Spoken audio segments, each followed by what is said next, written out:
नमस्ते प्यारे बच्चों। तो प्यारे बच्चों, मैं विजय कुमारी आज आपको कक्षा 3 का पाठ 3 चांद वाली अम्मा के प्रश्न उत्तर भाग 2 करवाने जा रही हूँ। कुछ प्रश्न मैंने आपको पहले करवाए थे और जो बच गए थे वो मैं आज करवाने जा रही हूँ। बच्चों, निकालो अपनी बुक पेज नंबर 25। इसमें देखो, सबसे पहला प्रश्न है, बूढ़ी अम्मा अकेली रहती थी। उन्हें घर का सारा काम अकेले ही करना पड़ता होगा। उन कामों की सूची बनाओ जो उन्हें सुबह से शाम तक करने पड़ते होंगे। ये भी बताओ कि तुम्हारे घर में ये काम कौन कौन करता है। तो बच्चों देखो, आपकी बुक में ये कॉलम बना हुआ है। इसमें 2 खाने बने हैं। एक में लिखने हैं आपने बूढ़ी अम्मा के काम और दूसरे में लिखने हैं आपने मेरे घर में कौन करता है। ये प्रश्न जो है ये आपने बुक में ही भरना है। तो देखो, पहले है बूढ़ी अम्मा के काम, पानी भरना।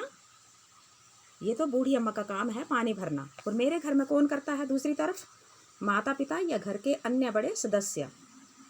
अब नंबर 2, बूढ़ी अम्मा का काम सफाई करना। और हमारे घर में कौन करता है, सफाई वाली, माता पिता या अन्य बड़ा। अब नंबर 3 पे है बूढ़ी अम्मा का काम कपड़े और बर्तन धोना। तो हमारे घर में कौन करता है, सफाई वाली या माता जी। अब चौथा है बूढ़ी अम्मा का काम खाना बनाना। और हमारे घर में कौन करता है, माता जी या दादी जी। अब अगला प्रश्न देखो, तुम कौन से काम करते हो, अपने कामों के बारे में बताओ। यहाँ भी देखो बच्चों, ये कॉलम बना हुआ है। ये प्रश्न भी आपने अपनी बुक में ही भरना है। देखो, एक तो है घर के काम और दूसरी तरफ लिखने हैं घर से बाहर के काम। तो घर के काम कौन कौन से हैं बच्चों, हर चीज़ जगह पर रखना। नंबर 2 है बर्तन उठाना। नंबर 3 मेहमानों को बिठाना। नंबर 4 जूते पॉलिश करना। और घर के बाहर कौन कौन से काम किए जाते हैं बच्चों, देखो, दादाजी को बाग में ले जाना, छोटे भाई को छोड़ने तथा लेने जाना, घर के लिए जरूरी सामान बाजार से लाना, पड़ोसियों को बुलाने जाना। अब बच्चों अगला प्रश्न है, तुम बूढ़ी अम्मा की मदद किन किन कामों में कर सकते हो। तो बच्चों जो हमने बूढ़ी अम्मा के काम लिखे ना ऊपर, वो जो सारे काम हैं, 4 काम बूढ़ी अम्मा के, आप उन कामों में बूढ़ी अम्मा की सहायता कर सकते हो। ये आपने खुद अपने आप से लिख लेना है।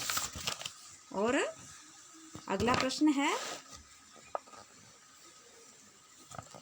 अगले पेज नंबर 26 पे, इस कहानी में नाम वाले और काम वाले कई शब्द आए हैं, उन्हें छांटकर नीचे तालिका में लिखो। तो बच्चों देखो, ये भी बना हुआ है, ये कॉलम बने हुए हैं।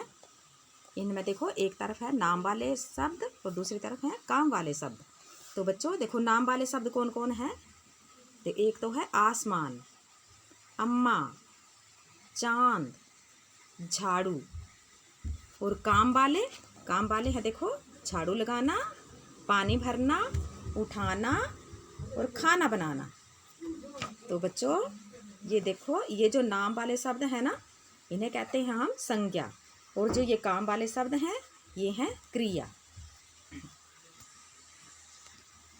अब बच्चों अगला प्रश्न है, देखो, अपनी किसी शरारत के बारे में लिखो। अरे आसमान की शरारत तो कुछ भी नहीं, मैंने तो एक बार, क्या लिखो, आपने जो शरारत की होगी वो भी आप लिख सकते हो। पर यहाँ लिखा है, अरे आसमान की शरारत तो कुछ भी नहीं, मैं तो एक बार अंधेरे में सीढ़ियों के पास छिपकर खड़ा हो गया, क्योंकि थोड़ी देर बाद मेरे भाई बहन को वहाँ से आना था। जैसे ही वे आए, मैं जोर से चिल्लाया पड़ा। वे डर गए और गिरते गिरते बचे। इसके बाद माता जी ने मेरी बहुत पिटाई की।